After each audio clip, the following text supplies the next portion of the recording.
The title of the story is The Hungry Doll.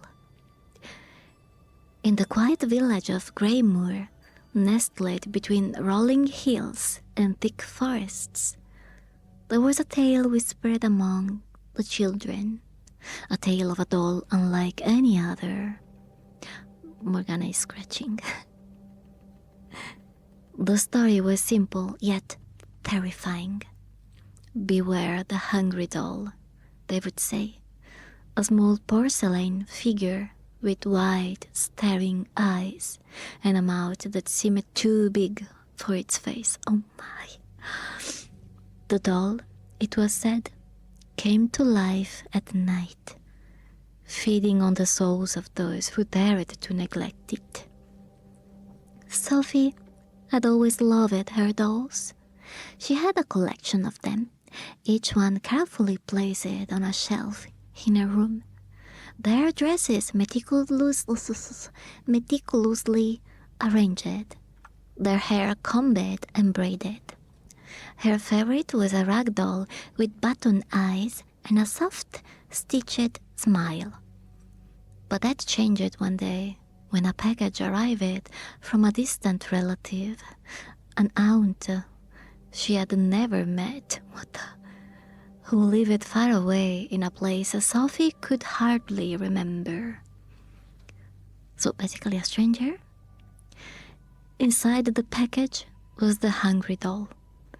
Sophie's first impression was one of awe.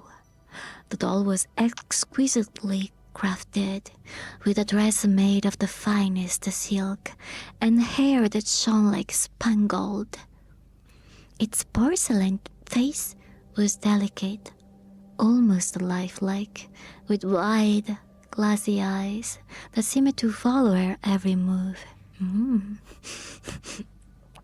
But there was something unsettling about its mouth. It was slightly open, revealing teeth that seemed too sharp, too real. Sophie's mother, charmed by the doll's beauty, placed it on the shelf with the others. She's like my mom. Sophie, however, couldn't shake the feeling that there was something wrong with the doll. She would catch its eyes staring at her, even when she wasn't looking directly at it. At night, the feeling intensified, as if the doll was watching her, waiting. The first night after the hungry doll arrived, Sophie was woken by a faint scratching sound, like tiny claws scraping against the wood. She sat up in bed, her heart pounding, but the room was silent. She looked over at her shelf, where her dolls sat in a neat row. The hungry doll in the center, its wide eyes gleaming in the dim light. She told herself it was just her imagination, and eventually she fell back asleep. But the next morning, something was different. Her favorite rag doll had been moved. It was no longer sitting upright with the others, but was instead slumped over, its button eyes facing the wall as if it had been deliberately turned away from the hungry doll. Sophie frowned, but her mother dismissed it, saying it must have fallen over during the night. But Sophie knew her dolls never moved on their own. The scratching sounds continued every night, growing louder and more insistent. Sophie began to dread the nights, lying awake in bed, clutching her blankets tightly as the sounds crept through the darkness. Okay, see you. Good night. Stay warm. Dream about the moon elves, magic and dragons. So, The scratching sounds continued every night, growing louder and more insistent. Sophie began to dread the nights, lying awake in bed, clutching her blankets tightly as the sound crept through the darkness.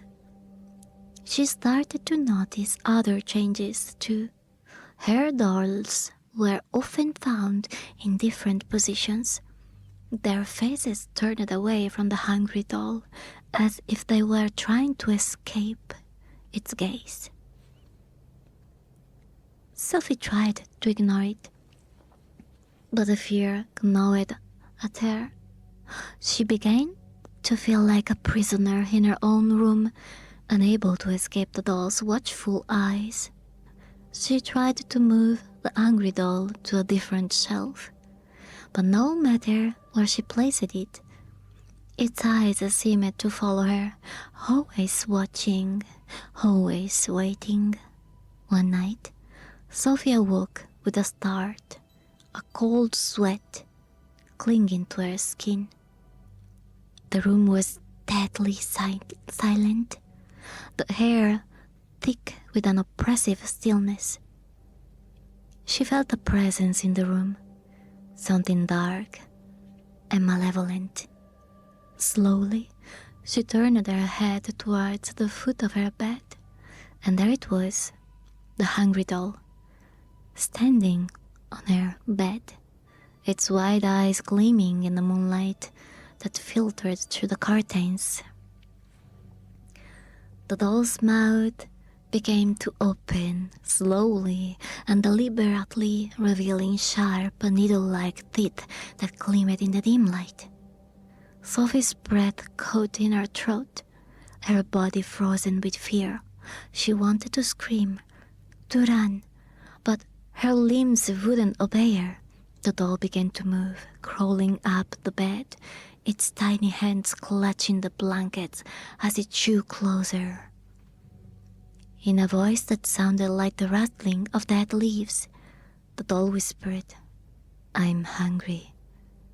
Sophie's heart pounded in her chest as the doll crawled closer, its cold porcelain hands reaching out to touch her skin.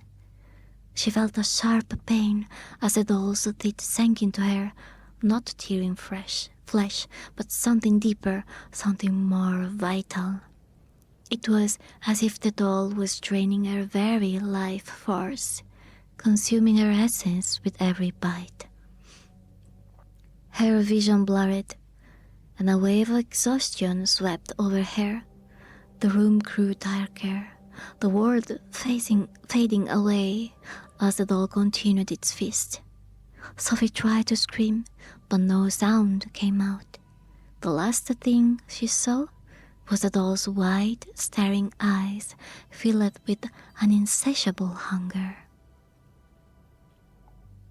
When morning came, Sophie's parents found her lying in bed, pale and lifeless, her skin cold to the touch. The hungry doll sat on her chest, its eyes now dull, its mouth closed, the sharp teeth hidden once more. The doll was placed back on the shelf, a strange, heavy silence setting over the room. "Hello, Tayaya." The villagers whispered about Sophie's death, but no one dared to speak of the hungry doll. It remained on the shelf, its once vibrant eyes now dark, as if sated for the time being. But the villagers knew the truth. The doll was always hungry, always waiting. And so, the children of Greymoor were warned to take care of their toys, to cherish them and keep them close. But the hungry doll remained watching from its perch, its hunger growing with each passing day, waiting for the next child to come along, to love it, to neglect it, and to become its next meal. Ooh.